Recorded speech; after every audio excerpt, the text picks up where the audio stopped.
For this activity, we're going to use the previous activity 10G. We're going to create a report for the manager.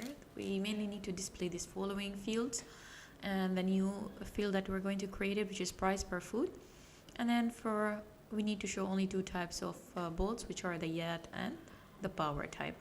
So I have created a new query. I have renamed it as well, and I have added one table, which is the boat, and I have selected some of the fields. So let's add the new field, which is going to be the price per food. Let me go back again here. So we need the price per food.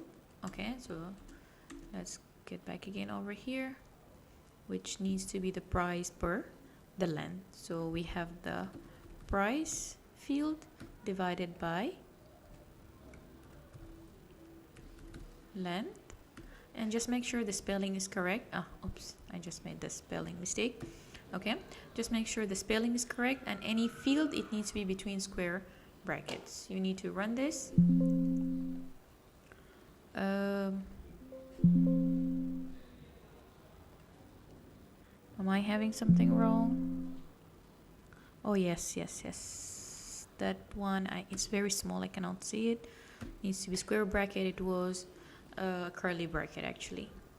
Okay, we got it. So we need to just make it into a currency, and it needs to be 2 decimal places. So right click, properties, and then go to the format, currency, and 2 decimal places. Okay, after that we need to make sure the boat type is yacht or power. So let's check both of them have been added or no. Yes, so spelling is correct, everything is correct.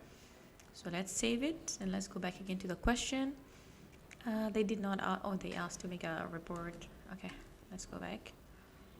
So let's just go back to create, to the report, select your report.